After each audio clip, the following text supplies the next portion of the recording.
ಇವತ್ತು ಏಕಾದಶಿಯ ಆಚರಣೆ. ಸ್ಮಾರತ ಏಕಾದಶಿ,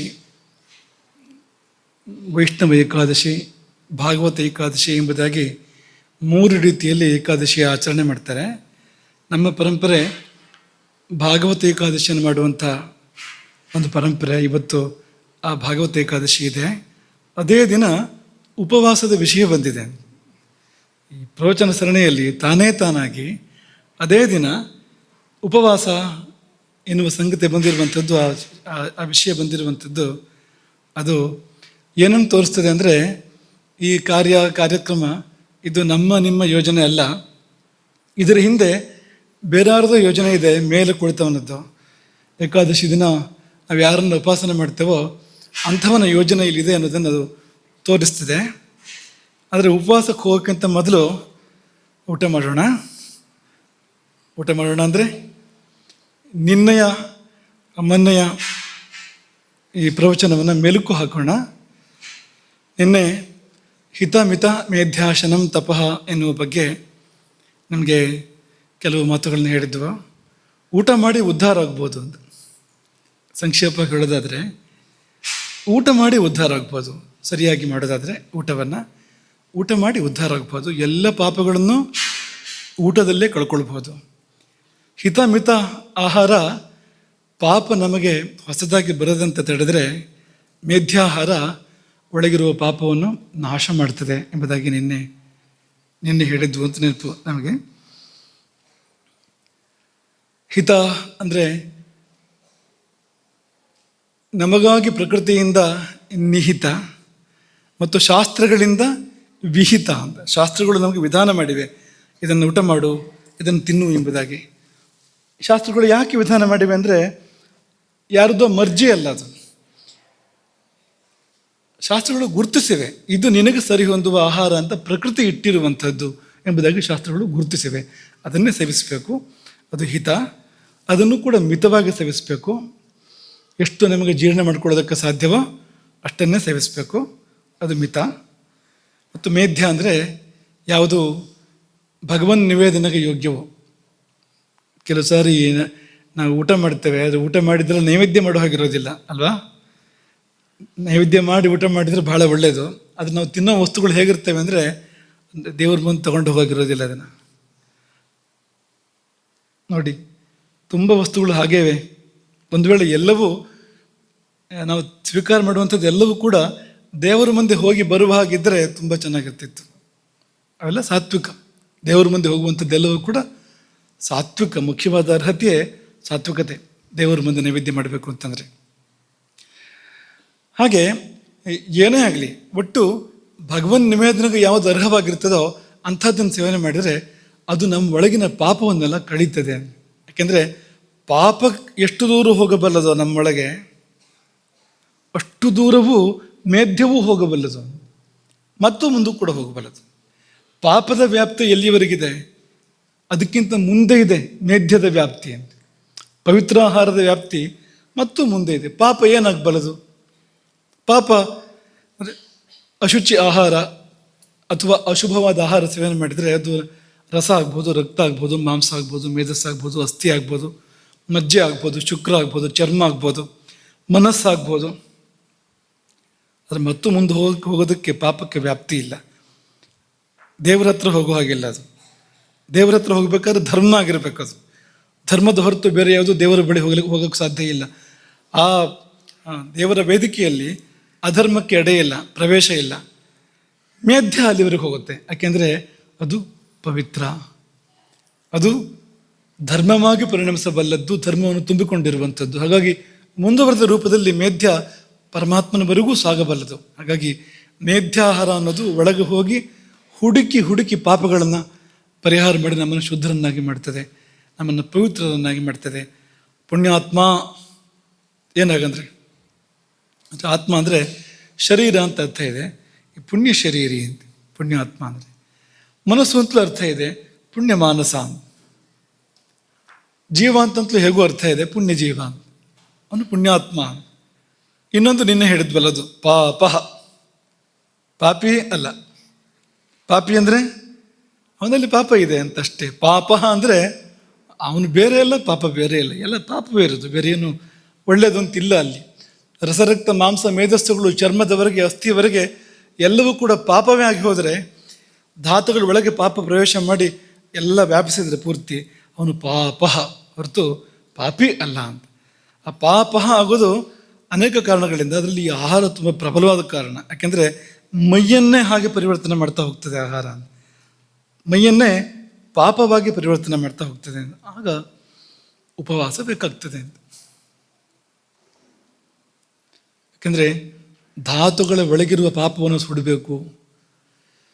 ಶರೀರದಲ್ಲಿ ಸೇರಿರುವಂಥ ಪಾಪಗಳಲ್ಲಿ ತುಂಬ ಆಳಕ್ಕೆ ಹೋಗಿರುವ ಪಾಪಗಳನ್ನು ಸುಡಬೇಕು ಅಂತಂದರೆ ಅಗ್ನಿಯ ಪಾತ್ರ ಅಲ್ಲಿ ಬಂತು, ಉಪವಾಸದ ಪಾತ್ರ ಅಲ್ಲಿ ಬಂತು ಎಂಬುದಾಗಿ ಇರಲಿ.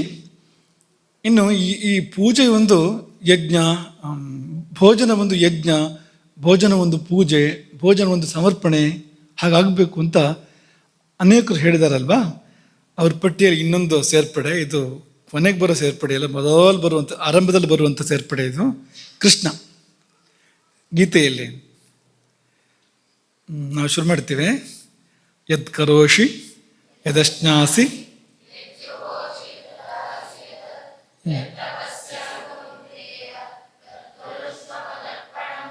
ಕೃಷ್ಣನೇ ಹೇಳಿದಾನೆ ನೋಡಿ, ಯದಶ್ನಾಸಿ ತತ್ಕುರುಷ್ವ ಮದರ್ಪಣಂ.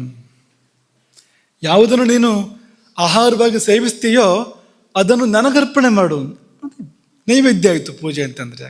ಅದು ಊಟ ಅಂತಂದರೆ ನೈವೇದ್ಯ ಆಯಿತು, ಊಟ ಅಂದರೆ ಪೂಜೆ ಅಂತ ಆಯಿತು, ಊಟ ಅಂದರೆ ಯಜ್ಞ ಅಂತಲೂ ಆಯಿತು. ಯಾಕೆಂದರೆ ಯಜ್ಞದಲ್ಲಿ ನಾವು ಭಗವಂತನಿಗೆ ಹವ್ಯಸ್ಸನ್ನು ಸಮರ್ಪಣೆ ಮಾಡ್ತೇವೆ.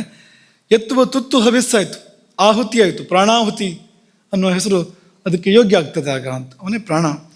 ಹಾಗಾಗಿ ಎಲ್ಲವನ್ನೂ ನನಗೆ ಸಮರ್ಪಣೆ ಮಾಡೋದು ಕೃಷ್ಣ ಹೇಳಿದ್ದಾನೆ. ಯದ್ ಕರೋಷಿ, ಏನು ಮಾಡ್ತೀಯೋ, ಯದಶ್ನಾಸಿ, ಏನನ್ನು ತಿಂತೀಯೋ, ಯದ್ ಜುಹೋಷಿ, ಯಾವುದನ್ನು ಹೋಮ ಮಾಡ್ತೀಯೋ, ದದಾಸಿಯತು, ಏನನ್ನು ದಾನ ಮಾಡ್ತೀಯೋ, ಯದ್ ತಪಸ್ಸಿಸಿ, ಯಾವ ತಪಸ್ಸನ್ನು ಮಾಡ್ತೀಯೋ, ತತ್, ಅದೆಲ್ಲವನ್ನು, ಆ ಕರ್ಮವನ್ನು, ಆ ಊಟವನ್ನು, ಆ ಹೋಮವನ್ನು, ಆ ದಾನವನ್ನು, ಆ ತಪಸ್ಸನ್ನು ಕುರುಷ್ವ ಮದರ್ಪಣಂ, ನನಗೆ ಅರ್ಪಿಸುವಂತ.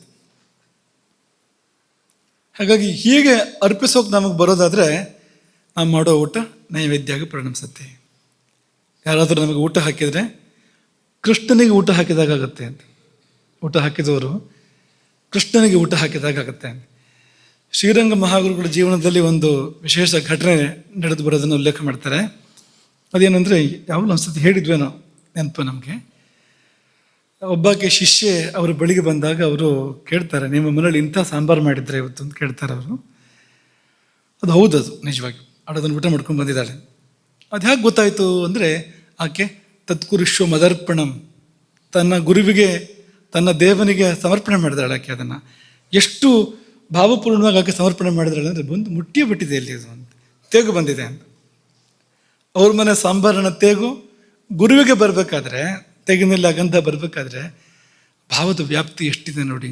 ಇದು ಯಾಕೆ ಉದಾಹರಣೆ ಅಂದರೆ, ತಲುಪ್ತದೆ ಅನ್ನೋದಕ್ಕೆ ಉದಾಹರಣೆ. ನಮಗೆ ಭಾವ ಗಟ್ಟಿಯಾಗಿದ್ದರೆ ಅದು ತಲುಪಬೇಕಾದ್ರೆ ತಲುಪ್ತದೆ ಅನ್ನೋದಕ್ಕೆ ಅದು ಉದಾಹರಣೆ. ಊಟ ಪೂಜೆ ಆಗ್ಬೋದು, ಊಟ ಯಜ್ಞ ಆಗ್ಬೋದು, ಊಟ ನೈವೇದ್ಯ ಆಗ್ಬೋದು. ಏನು ಬೇಕು ಅದಕ್ಕೆ ಅಂದರೆ ಭಾವ ಬೇಕು. ಇದೇ ಭಾವವೇ ಉಪವಾಸಕ್ಕೂ ಕಾರಣ ಆಗುವಂಥದ್ದು. ಉಪವಾಸವನ್ನು ಕೂಡ ಮಾಡಿಸಿಕೊಡುವಂಥದ್ದು ಯಾವುದು ಅಂದರೆ ಇದೇ ಭಾವ. ಈ ಉಪವಾಸ ಶಬ್ದ ಇದೆಯಲ್ಲ, ಈ ಶಬ್ದ ಉಪವಾಸ ಹೇಗಾಗ್ತದೆ ಅಂತ ಹೇಳ್ತಾ ಇದೆ ಅಂತ. ಏನು ಮಾಡಿದರೆ ಆ ನಿರಾಹಾರ ನ್ಯಾಯವಾಗಿ ಆಗ್ತದೆ, ಸಹಜವಾಗಿ ಆಗ್ತದೆ ಅಂತ ಅನ್ನೋದನ್ನು ಹೇಳ್ತಾ ಇದೆ. ನಿಮಗೆ ಗೊತ್ತೇ ಇದೆ, ಉಪ ಅಂದರೆ ಹತ್ತಿರ, ನೀವು ಸಮೀಪ ಅಂದರೆ ಸಾಲದು, ಸಮೀಪ. ಅದು ಉಪವಾಸದಲ್ಲಿರ್ತಕ್ಕಂಥ ಉಪಕ್ಕೆ ಅಷ್ಟು ವ್ಯಾಪ್ತಿ ಇದೆ ಅಂತ. ಎಷ್ಟು ಸಮೀಪ ಅಂದರೆ ಇನ್ನೇನು ಗೊತ್ತಿಲ್ಲ ನನಗೆ ಅನ್ನೋಷ್ಟು ಸಮೀಪ ವಾಸ. ಭಗವಂತನ ಜೊತೆಗೆ ನಾವಿರ್ತೇವೆ, ಅದೇ ಉಪವಾಸ ಅಂತ, ಬೇರೆ ಏನೂ ಇಲ್ಲ ಅಂತ. ಆಗ ಯಾವ್ಯಾವುದು ಬಿಟ್ಟು ಹೋಯ್ತು, ಊಟ ಬಿಟ್ಟು ಹೋಯ್ತು, ನಿದ್ದೆ ಬಿಟ್ಟು ಹೋಯ್ತು ಅಂತ. ಹಸಿವಾದರೆ ಉಪವಾಸ ಭಂಗ. ಹಸಿವಾದರೆ ಆ ವ್ರತ ಪೂರ್ಣ ಆಗಲಿಲ್ಲ. ಹಸಿವಾಗಬಾರ್ದು. ನ್ಯಾಯವಾದ ಉಪವಾಸ ಅಂದರೆ ಹಸಿವೇ ಆಗಬಾರ್ದು. ಹಸಿವನ್ನು ಕಟ್ಟುವುದು ಉಪವಾಸ ಅಲ್ಲ. ಹಸಿವನ್ನು ಕಟ್ಟೋದು ಏನೋ ನೆನ್ಪು ಮಾಡ್ಕೊಳ್ಳಿ, ಜೋರಾಗಿ ಹೇಳಿ, ವೇಗ ಧಾರಣ. ಅದು ಹಸಿವನ್ನು ಕಟ್ಟೋದು ಅನ್ನೋದು ಶರೀರದಲ್ಲಿ ಉದ್ಭವಿಸಿರ್ತಕ್ಕಂಥ ವೇಗವನ್ನು ನಾವು ತಡಿತಾ ಇರ್ತಕ್ಕಂಥದ್ದು, ಸಹಜ ಪ್ರಕ್ರಿಯೆಯನ್ನು ತಡಿತಾ ಇರ್ತಕ್ಕಂಥದ್ದು. ಅದರಿಂದ ಅನರ್ಥಗಳಿವೆ, ತೊಂದರೆಗಳಿದೆ. ಅದರಿಂದ ನ್ಯಾಯವಾದ ಉಪವಾಸದಲ್ಲಿ ಅವನಿಗೆ ಹಸಿವಾಗೋದಿಲ್ಲ. ಆ ಹಸಿವಾಗದೇ ಇರೋದಕ್ಕೆ 2 ದಾರಿಗಳಿದೆ. ಹಸಿವಾಗದಂತೆ ಮಾಡಿಕೊಡೋದಕ್ಕೆ 2 ದಾರಿಗಳಿದೆ. ಅದರಲ್ಲಿ ಒಂದನೇದನ್ನು ಇವತ್ತು ಒಂದಷ್ಟು ವಿವೇಚನೆ ಮಾಡೋಣ. ಇದು ಏಕಾದಶಿ ಆಗಿದ್ದರಿಂದ ಒಂದಷ್ಟು ಕಥೆ ಅದು ಇದು ಹೇಳೋದಕ್ಕೆ ಒಳ್ಳೆ ದಿವಸ, ಹೇಳಬೇಕಂತೆ ಏಕಾದಶಿ ದಿವಸ. ಹಾಗಾಗಿ ಬರೇ ಕಥೆ ಹೇಳೋದು ಅಂದ್ಕೊಂಡು ಬಂದಿದೆ ಇವತ್ತು. ಏನು ಹೆಚ್ಚಿಗೆ ತತ್ವಗಿತ್ವ ಏನು ಜಾಸ್ತಿ ಇಲ್ಲ, ಬರೀ ಕತೆ ಅಂತ. ಹಾಗಾಗಿ ಎಷ್ಟಾಯಿತು ಅಷ್ಟು ಕತೆ ಹೇಳಿ ಇವತ್ತು ನಾಳೆ ಒಂದು ಸ್ವಲ್ಪ ವಿಷಯ ಮಾತಾಡ್ಬೋದು ಅಂತ ಅಂದ್ಕೊಳ್ತೇವೆ. ಮೊದಲನೇದಾಗಿ ಕಥೆ ಅಲ್ಲ, ಯಾಕಂದರೆ ಕಥೆ ಪೂರ್ತಿ ನಿಮಗೆ ಗೊತ್ತಿದೆ, ನಮಗಿಂತ ಜಾಸ್ತಿ ನಿಮಗೆ ಗೊತ್ತಿದೆ ಕಥೆ. ನಾವು ಶುರು ಮಾಡಿದ್ರೆ ನೀವು ಮುಂದುವರಿಸ್ತೀರಿ. ವಾಲ್ಮೀಕಿಗಳು ಅದೊಂದು ಬಿರುದು. ವಾಲ್ಮೀಕಿ ಅನ್ನೋದು ಹುಟ್ಟು ಹೆಸರಲ್ಲ, ಅದು ಬಂದ ಹೆಸರು. ಹೇಗೆ ಬಂತು ಆ ಹೆಸರು? ಹುತ್ತದಿಂದ ಎದ್ದು ಬಂದವರು. ಹುತ್ತವೇ ತಾಯಿ. ಅವರ 2ನೇ ಜನ್ಮ, ಅದೇ ದೇಹದಲ್ಲಿ 2ನೇ ಜನ್ಮ ಆಯ್ತಲ್ವ ಅವರಿಗೆ. ಮೊದಲೊಬ್ಬ ದರೋಡೆಕೋರ, ಕಾಡ ಬೇಡ ಅಲ್ವಾ ಮೊದಲು, ಅವನಿಗೆ ಪುನರ್ಜನ್ಮ ಆಯಿತು. ಪುನರ್ಜನ್ಮ ಆದಾಗ ತಾಯಿ ಯಾರು ಅಂತಂದರೆ ಹುತ್ತವೇ ತಾಯಿ. ಹುತ್ತದಿಂದ ಎದ್ದು ಬಂದರು ವಾಲ್ಮೀಕಿ. ವಾಲ್ಮೀಕಿ ಅಂದರೆ ಹುತ್ತ, ವಾಲ್ಮೀಕಿ ಅಂದರೆ ಹುತ್ತದಿಂದ ಎದ್ದು ಬಂದವರು. ಈಗ ಪ್ರಶ್ನೆ ಇಲ್ಲಿ, ಇದನ್ನು ಯೋಚನೆ ಮಾಡಿರೋದಿಲ್ಲ. ಹುತ್ತ ಬೆಳಿಬೇಕಾದ್ರೆ ಒಲಗಾಡದೆ ಕೂತಿರ್ಬೇಕು ಅವರು. ನಾನು ನಿಮಗೆ ಹಿಂದೆ ನೆನಪು ಹೇಳಿದ್ದು ನಿಮಗೆ ಇದನ್ನು. ಈಗ ಅಲುಗಾಡದೆ ಕೂತ್ಕೊಂಡ್ರೆ 1 ಗಂಟೆ 2 ಗಂಟೆ ಅಲ್ಲ, ಒಂದು 5-6 ಗಂಟೆ ಕೂತ್ಕೊಂಡ್ರೆ ಜೇಡ ಬಲೆ ಕಟ್ಬೋದು. ಜೇಡ ಬಲೆ ಕಟ್ಟಬೇಕಾದ್ರೆ ಅದು ವರ್ಷಗಟ್ಟಲೆ ಅಲುಗಾಡಬಾರ್ದು ಅಂತ ಯೋಚನೆ ಮಾಡೋದಿಲ್ಲ. ಅದೊಂದು ಕೆಲವು ಗಂಟೆಗಳು, ಒಂದು 20 ದಿನ ಅಲುಗಾಡದೆ ಇದ್ದರೆ ಆ ವಸ್ತುವಿನ ಮೇಲೆ ಬಲೆ ಕಟ್ಟುತ್ತೆ. ಯಾವುದು? ಜೇಡ. ಆದರೆ ಗೆದ್ದಲು ಹುತ್ತ ಕಟ್ಟಬೇಕಾದ್ರೆ ದೀರ್ಘಕಾಲ ಅಲ್ಲಾಡದೆ ಕುಳಿತಿರ್ಬೇಕು, ಬಹು ದೀರ್ಘಕಾಲ. ಹಾಗೆ ಸುಲಭಕ್ಕೆಲ್ಲ ಬಂದು ಹುತ್ತ ಕಟ್ಟೋದಿಲ್ಲ. ಅದಕ್ಕೆ ಅಷ್ಟು ಭರವಸೆ ಆಗಬೇಕು, ಖಂಡಿತವಾಗಿಯೂ ಇದು ಅಲುಗಾಡೋದಿಲ್ಲ, ಇದಕ್ಕೆ ಜೀವ ಇಲ್ಲ, ಇದು ಕಲ್ಲೋ ಮರವೋ ಅಂಥದ್ದೇ ಏನೋ ಒಂದಾಗಿದೆ, ಇದು ಒಂದು ವಿಶೇಷವಾದ ರೀತಿಯ ಶಿಲ್ಪ ಅಂತೇನೋ ಅಂದ್ಕೊಂಡೋದು. ಕಟ್ಟೋಕ್ಕೆ ಶುರು ಮಾಡಬೇಕಾದ್ರೆ ಎಷ್ಟೋ ಕಾಲ, ತಿಂಗಳು ಅಲುಗಾಡದೆ ಕುಳಿತಿದ್ರೆ ಆಗ ಹುತ್ತ ಕಟ್ಟೋಕ್ಕೆ ಸಾಧ್ಯ ಇದೆ. ಇಲ್ದಿದ್ರೆ ಹುತ್ತ ಕಟ್ಟೋಕ್ಕೆ ಸಾಧ್ಯ ಇಲ್ಲ. ಅಲುಗಾಡದೆ ಕುಳಿತಿರ್ಬೇಕಲ್ವ ಅವರು ಅಷ್ಟು ಕಾಲ. ಮತ್ತು ಕಟ್ಟಿದ ಮೇಲೆ ಇನ್ನೆಷ್ಟು ಕಾಲ? ಹುತ್ತ ಕಟ್ಟುವವರೆಗೆ ಬಹು ದೀರ್ಘಕಾಲ ಕಳೆದಿರಬೇಕು. ಕಟ್ಟೋಕ್ಕೆ ಶುರು ಮಾಡಿದ್ಮೇಲೆ ಕಟ್ಟೋಕ್ಕೂ ಸುಮಾರು ಸಮಯ ಬೇಕು. ಅದಕ್ಕೆ ಗೆದ್ದಲಿಗೆ ಅದೇನು 1 ಗಂಟೆ 2 ಗಂಟೆ ಒಂದು ದಿವಸದಲ್ಲಿ ಹುತ್ತ ಕಟ್ಬಿಡೋದಿಲ್ಲ. ಅದು ತುಂಬ ಸಮಯ ತೊಗೊಂಡು ಕಟ್ಟುತ್ತೆ. ಅದು ಅಷ್ಟು ಕಾಲ ಅಲುಗಾಡದೆ ಕೂತಿರ್ಬೇಕು ಇವರು. ಅಂದರೆ ಕಟ್ಟಬೇಕು ಅಂತ ತೀರ್ಮಾನ ಮಾಡಬೇಕಾದ್ರೆ ಸುಮಾರು ಕಾಲ ಕೂತಿರ್ಬೇಕು. ಹಾಗೆ ಇವರು ತೀರ್ಮಾನ ಮಾಡಿದ್ಮೇಲೆ ಕಟ್ಟೋಕೆ ಒಂದಷ್ಟು ಸಮಯ ಬೇಕು. ಕಟ್ಟಿದ ಮೇಲೆ ಎಷ್ಟು ಕಾಲ ಕೂತಿದ್ರು ಅದು ಅವರಿಗೆ ಗೊತ್ತು, ರಾಮನಿಗೆ ಗೊತ್ತು. ಇದೆಲ್ಲ ನಿಮ್ಗೆ ಗೊತ್ತಿರೋಂಥದ್ದು. ಪ್ರಶ್ನೆ, ಊಟ ಹೇಗೆ ಮಾಡ್ತಾಯಿದ್ರು ಅವರು ಅಂತ. ವಾಲ್ಮೀಕಿಗಳು ಊಟ ಹೇಗೆ ಮಾಡ್ತಾಯಿದ್ರು? ಅವರು ಊಟ ಮಾಡೋರಿಗೆ ಗೆದ್ಲೆ ಏನು ಮಾಡ್ತಾ ಇರ್ತಿತ್ತು? ಏನು ಉತ್ತರ ಇದಕ್ಕೆ ಹೇಳಿ? ಏನು ಉತ್ತರ ಇದಕ್ಕೆ? ಊಟ ಮಾಡಿಲ್ಲ. ಏನದು? ಉಪವಾಸ. ನ್ಯಾಯವಾದ ಉಪವಾಸ. ಅದು ಅತ್ಯಂತ ಸಹಜವಾದ ಉಪವಾಸ. ಅದು ಊಟ ಯಾಕೆ ಮಾಡಿಲ್ಲ ವಾಲ್ಮೀಕಿಗಳು? ಊಟ ಮಾಡಬೇಡ ಅಂತ ಯಾರು ಹೇಳಿದ್ರು ಅವರಿಗೆ? ಊಟ ಮಾಡಿದ್ರೆ ಶಿಕ್ಷೆ ಇತ್ತು ಅವ್ರಿಗೆ ಏನಾದರೂ? ಊಟ ಯಾಕೆ ಮಾಡಲಿಲ್ಲ? ಊಟದ ನೆನಪಾಗಲಿಲ್ಲ, ಊಟದ ಭಾಸವೇ ಆಗಲಿಲ್ಲ, ಹಸಿವೆ ಆಗಲಿಲ್ಲ ಅವ್ರಿಗೆ. ಹಸಿವಾದ್ಮೇಲೆ ತಾನೇ ಊಟ ಬೇಕು ಅಂತ ಅನ್ಸೋದು. ಊಟ ಅಂತ ನಮಗೆ ಬರಬೇಕಾದ್ರೆ ಮನಸ್ಸಿಗೆ ಒಳಗಿಂದ ಪ್ರೇರಣೆ ಬರಬೇಕಲ್ವಾ? ಹೀಗೆ ನೋಡಿ ಮಾಡೋದಲ್ಲ, ಇಲ್ಲಿಂದ ಬರಬೇಕದು, ಅದಕ್ಕೂ ಸರಿಯಾಗಬೇಕದು, ಒಳಗಿಂದ ಬರಬೇಕಲ್ವಾ? ಇಲ್ಲ, ಅದು ಅವರಿಗೆ ವಾಲ್ಮೀಕಿಗಳಿಗೆ ಊಟ ನೆನಪಾಗಲಿಲ್ಲ, ರಾಮ ಮರೆಯಲಿಲ್ಲ, ಅಷ್ಟೇ ವಿಷಯ. ರಾಮನನ್ನು ಅವರು ಮರೆಯಲೇ ಇಲ್ಲ, ಪ್ರತಿಕ್ಷಣವೂ ರಾಮನೇ ಇದ್ದ ಅವರ ಮಾನಸದಲ್ಲಿ. ಪರಿಣಾಮವಾಗಿ ಊಟ ನೆನಪಾಗಲಿಲ್ಲ. ಹೀಗೆ ನಡೆದರೆ ಅದು ನ್ಯಾಯವಾದ ಉಪವಾಸ, ಪೂರ್ಣ ಫಲ ಕೊಡ್ತಕ್ಕಂಥ ಉಪವಾಸ, ಸಹಜೋಪವಾಸ. ಅದು ಅಲ್ಲಿ ಶರೀರಕ್ಕೆ ಅಥವಾ ಆರೋಗ್ಯಕ್ಕೆ ಯಾವ ಬಾಧೆಯೂ ಇಲ್ಲ. ಯಾಕೆಂದರೆ ಆ ಸ್ಥಿತಿ ಅದೇ ಆರೋಗ್ಯ, ಆರೋಗ್ಯದ ಮೂಲವೇ ಅದು. ಧಾತು ಸಾಮ್ಯ ಏರ್ಪಟ್ಟು ಬರುವಂಥ ಸ್ಥಿತಿ ಇದು. ಧಾತು ಸಾಮ್ಯವನ್ನು ಕೊಡ್ತಕ್ಕಂಥ ಸ್ಥಿತಿ ಕೂಡ ಹೌದು. ಎಲ್ಲ ಬೇಕಾದ ಪರಿವರ್ತನೆಗಳನ್ನು ಕೊಡುವಂಥದ್ದು. ನಾವು ಅವತ್ತು ಹೇಳಿದ್ವಲ್ಲ ನಿಮಗೆ, ಸರ್ವಶ್ರೇಯಸ್ಸಿಗೂ ಮೂಲ ಯಾರು ಅಂದರೆ ಪರಮಾತ್ಮ. ನಾವು ಅಲ್ಲಿ ಹೋಗಿ ತಲುಪಿದರೆ ಅವನ ಜೊತೆಗೆ ನಾವು ಒಂದು ಬಾಂಧವ್ಯ ಇಟ್ಕೊಂಡ್ರೆ ಅಲ್ಲಿಂದ ನಮಗೆ ಬೇಕಾದ್ದೆಲ್ಲವೂ ಕೂಡ ಇಲ್ಲಿ ಏನೇನು ಅರಳಬೇಕು ಎಲ್ಲ ಅರಳ್ತದೆ ತಾನೇ ತಾನಾಗಿ. ಅಭ್ಯುದಯ ನಿಶ್ರೇಯಸ ಎರಡೂ ಕೂಡ ಅಲ್ಲಿದೆ, ಅಭ್ಯುದಯ ಮತ್ತು ನಿಶ್ರೇಯಸ. ಹಾಗಾಗಿ ಶರೀರ ಏನು ಬಿದ್ದು ಹೋಗಬೇಕು ಅಂತ ಇಲ್ಲ ಅಂತ, ಬಿದ್ದೋಗೋ ಸಂದರ್ಭ ಇರಬಹುದು ಎಲ್ಲಿಯಾದರೂ, ಸಾಮಾನ್ಯವಾಗಿ ಇಲ್ಲ ಅಂತ ಅದೇ ನೋಡ್ಕೊಳ್ತಾ ಇತ್ತು ಎಲ್ಲವನ್ನು ಕೂಡ. ಹಾಗಾಗಿ ವಾಲ್ಮೀಕಿಗಳಿದ್ದು ಒಂದು ದೊಡ್ಡ ಉದಾಹರಣೆ ಉಪವಾಸಕ್ಕೆ. ಶಂಕರಾಚಾರ್ಯರ ಒಂದು ಶ್ಲೋಕ ನೆನಪು ಮಾಡಿಕೊಡ್ತೇವೆ ಅಷ್ಟೇ. ನಮಗೆ ಪಾಠ ಆಗಿರಲೂಬೋದು ಕೆಲವು ವಿದ್ಯಾರ್ಥಿಗಳಿಗೆ. ಅದು ಯೋಗ ತಾರಾವಳಿಯದ್ದು ಶ್ಲೋಕ, ಕೊನೆಯಲ್ಲಿ ಬರುವಂಥದ್ದು.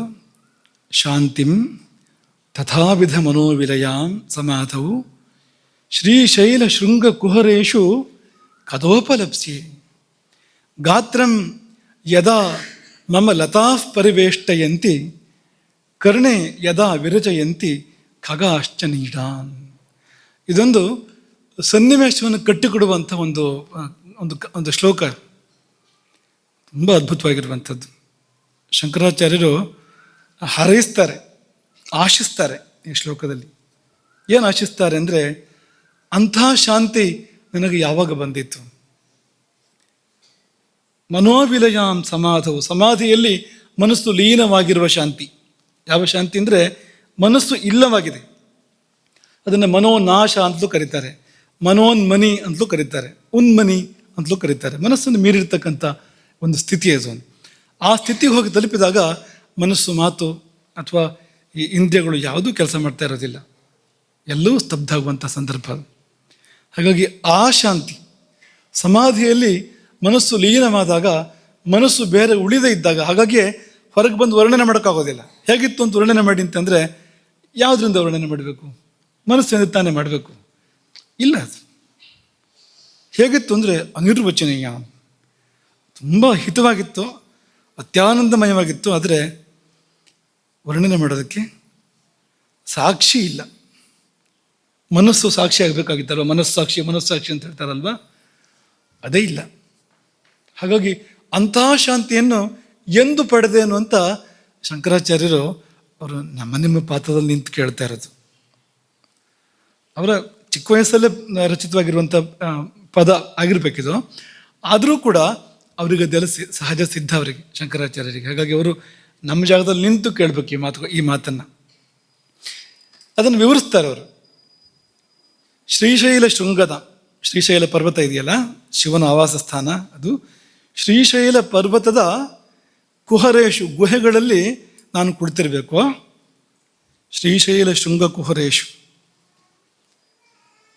ಶಿವನ ಬೆಟ್ಟದ ಶಿವಕ್ಷೇತ್ರ ಅದು, ಮಹಾಕ್ಷೇತ್ರ ಅದು.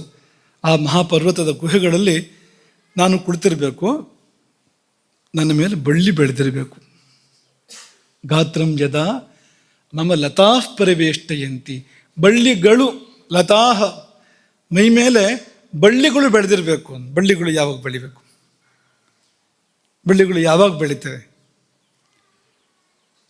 ಹಾಗೆ ಒಂದು 5 ನಿಮಿಷ ಕೂತು ದೂರದರ್ಶನ ನೋಡ್ತಾ ಇದ್ದೆ ಅಂದರೆ ಬಳ್ಳಿ ಬೆಳೆಯುತ್ತಾ ಹೊತ್ತಿಗೆ ಮೈ ಮೇಲೆ? ಲೋಕಾಭಿರಾಮ ಮಾತಾಡ್ತಾ ಇದ್ದರೆ ಬಳ್ಳಿ ಬೆಳೆಯುತ್ತಾ?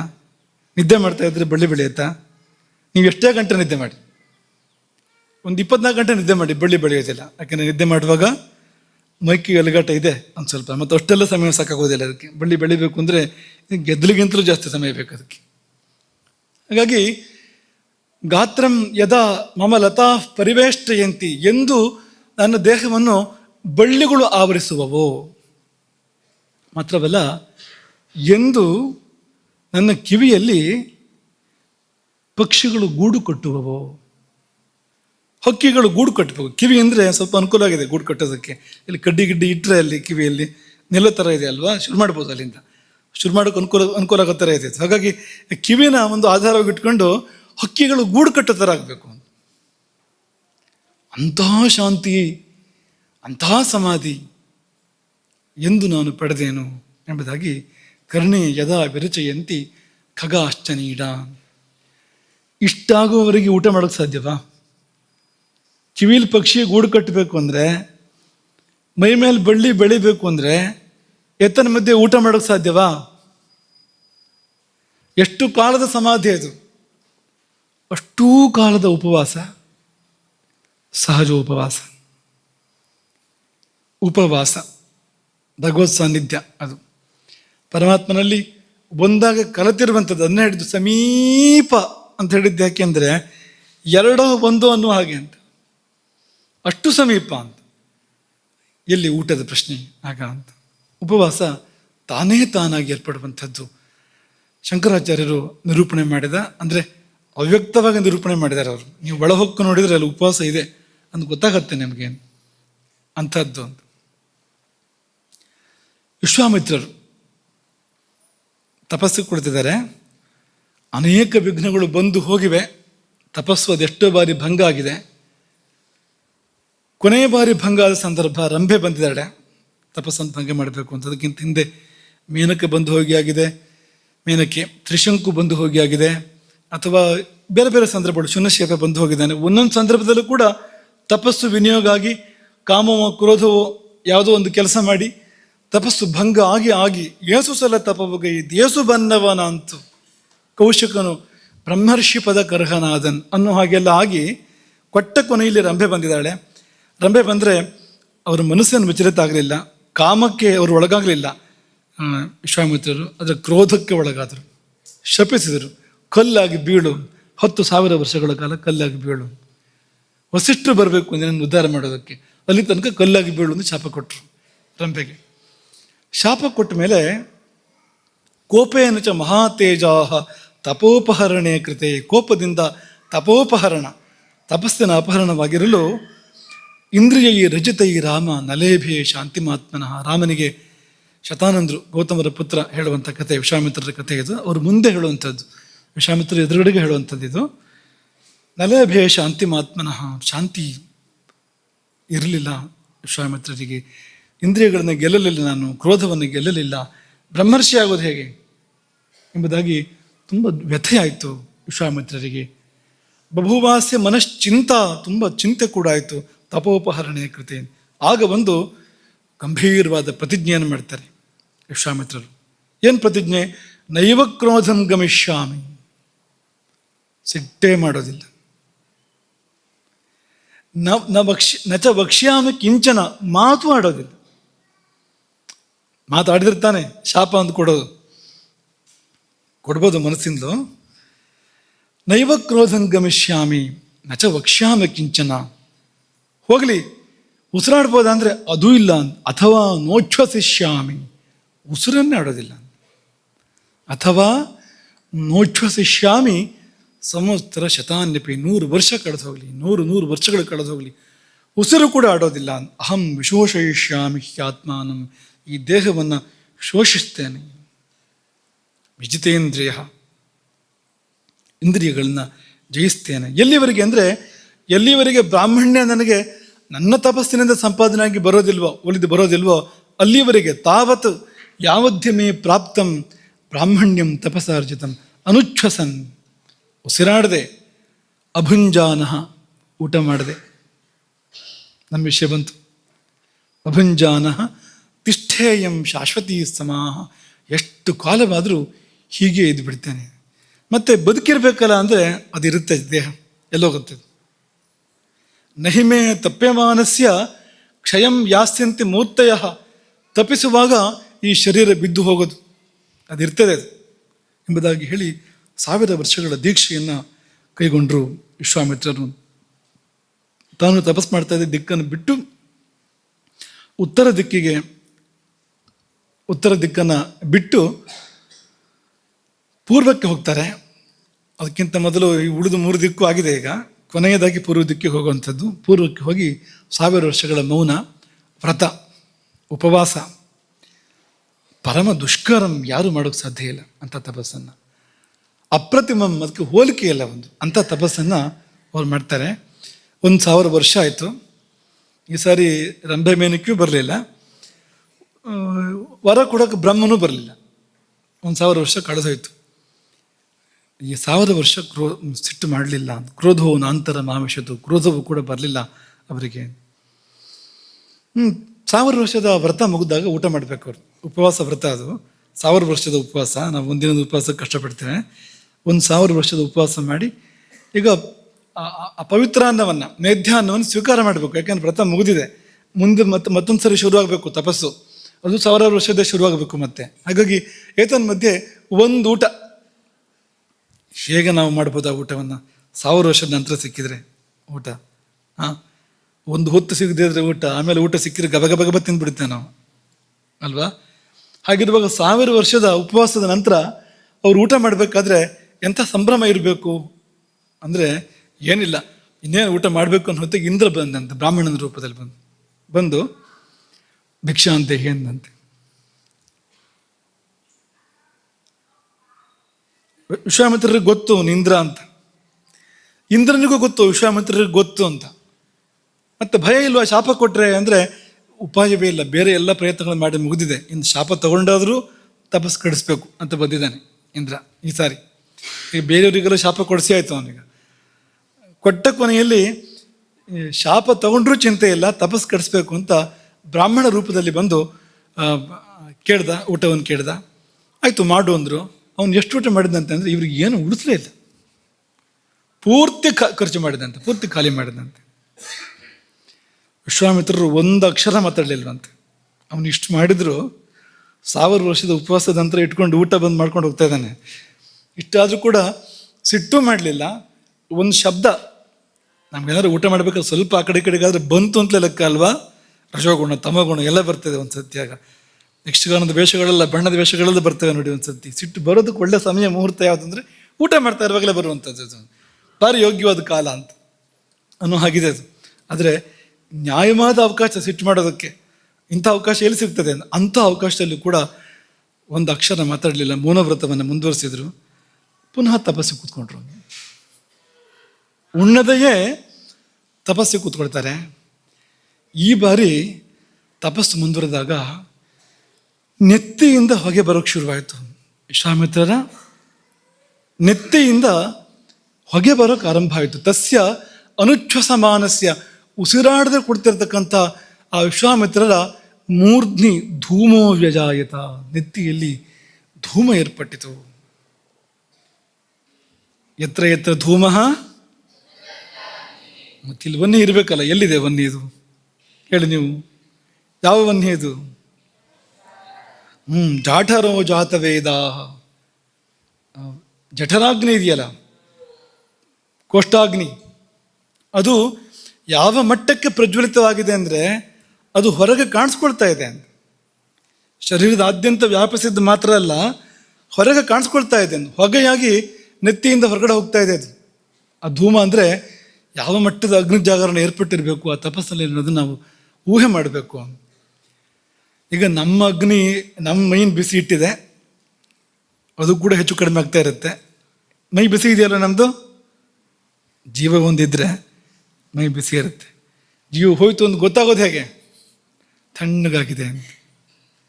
ತಣ್ಣಗಾಗಿದೆ ಅಂದರೆ ಏನು? ಶಾಂತಿ ಅಗ್ನು ಮ್ರಿಯತೆ, ಅಗ್ನಿ ಶಾಂತ ಆಗಬೇಕು. ಬಿಸಿ ಮಾಡೋಕ್ಕೆ ಅಗ್ನಿ ಇಲ್ಲ, ಆಗಲೇ ಸಾವು ಬರುವಂಥದ್ದು. ಹಾಗಾಗಿ ನಮಗೆಲ್ಲ ನಮ್ಮ ಶರೀರ ಬಿಸಿ ಮಾಡೋಕ್ಕೆ ತಕ್ಕ ಮಟ್ಟಿಗಿದೆ ಅಗ್ನಿ, ಅವ್ರಿಗೆ ಹಾಗಲ್ಲ. 3 ಲೋಕಗಳು ಬಿಸಿಯಾದವು. ಅವರ ಆ ಅಗ್ನಿಯ ವ್ಯಾಪ್ತಿ ಹೇಗಿತ್ತು ಅಂದರೆ ತ್ರೈಲೋಕ್ಯಂ ಏನ ಸಂಭ್ರಾಂತಂ ಆದೀಪಿತಮಿವಾಭವತು, ಅವರ ತ್ರೈಲೋಕ್ಯವೂ ಹೌದು. ಇದೆಯಲ್ಲ, ಮೂರು ಲೋಕಗಳು ಕೂಡ ನಮ್ಮೊಳಗೆ ಇದೆ ಅಂತಾನೆ ಬಲ್ಲವರು ಹೇಳುವಂಥದ್ದು ಅಲ್ವಾ. ಸ್ವದೇಶೋ ಭುವನತ್ರಯಂ ಅಂದರೆ ಸ್ವದೇಹೋ ಭುವನತ್ರಯಂ ಅಂತ ಅರ್ಥ. ಅದಕ್ಕೆ ಈ ಶರೀರವೇ ಮೂರು ಲೋಕ ಅಂತ. ಹಾಗೆ ಇಲ್ಲೂ ಹೌದು, ಹೊರಗೂ ಹೌದು. ಆದೀಪಿತಮಿವಾಭವತು, ಇಲ್ಲೆಲ್ಲೂ ಗಾಬರಿ ಏರ್ಪಡ್ತಂತೆ. ಎಲ್ಲಿವರೆಗೆ ಅಂದರೆ ಇವರ ಅಗ್ನಿಯ ಪ್ರತಾಪ, ವಿಶ್ವಾಮಿತ್ರರ ಅಗ್ನಿಯ ಪ್ರತಾಪ ಎಷ್ಟಿತ್ತು ಅಂದರೆ ಅದರ ಮುಂದೆ ದೇವತೆಗಳ ಪ್ರಭೆ ಮಂಕಾಯಿತು. ತಥೋ ದೇವಾಹ ಸ ಗಂಧರ್ವಾಹ ಪನ್ನಗಾಸುರ ರಾಕ್ಷಸಾಹ ಮೋಹಿತಾಹ ತಸ್ಯ ತೇಜಸ ಮಂದರಶ್ಮಯ. ಅವರ ತಪಸ್ಸಿನಿಂದ ಅವರೆಲ್ಲ ಮೋಹಿತರಾದರು, ತೇಜಸ್ಸಿನಿಂದ ಎಲ್ಲ ಕಾಂತಿಹೀನರಾದರು. ಎಲ್ಲ ಹೋಗಿ ಬ್ರಹ್ಮನ ಕೈ ಮುಗಿದ್ರಂತೆ. ಅವ್ರಿಗೆ ಏನು ಬೇಕೋ ಕೊಟ್ಬಿಡು, ಇರೋಕ್ಕೆ ಸಾಧ್ಯ ಇಲ್ಲ ನಮಗೆ. ಮುಂಚೆ ಇವರೇ ಹೋಗಿ ವಿಘ್ನ ಮಾಡ್ತಾರೆ ತಪಸ್ಸಿಗೆ, ಹೆಜ್ಜೆ ಹೆಜ್ಜೆಗೂ. ಈಗ ಪರಿಸ್ಥಿತಿ ಹೇಗೆ ಬಂದಿದೆ ಅಂದರೆ ಎಲ್ಲರೂ ಹೋಗಿ ಬ್ರಹ್ಮನಿಗೆ ಒತ್ತಾಯ ಮಾಡ್ತಾ ಇದ್ದಾರೆ, ದಯವಿಟ್ಟು ಅವ್ರಿಗೆ ಕೊಡಬೇಕಾಗಿದ್ದನ್ನು ಕೊಟ್ಬಿಡು. ಬಹುಭಿ ಕಾರಣೈರ್ದೇವ ವಿಶ್ವಾಮಿತ್ರೋ ಮಹಾಮುನಿ ಲೋಭಿತ ಕ್ರೋಧಿತಶ್ಚೈವ ತಪಸ ಚಾಭಿವರ್ಧತೆ. ಎಷ್ಟು ರೀತಿಯಲ್ಲಿ ತಪೋವಿಘ್ನವನ್ನು ಮಾಡಿ ಆಯಿತು, ಲೋಭದಿಂದ, ಕ್ರೋಧದಿಂದ, ಕಾಮದಿಂದ ಎಲ್ಲ ಮಾಡಿ ಆಯಿತು.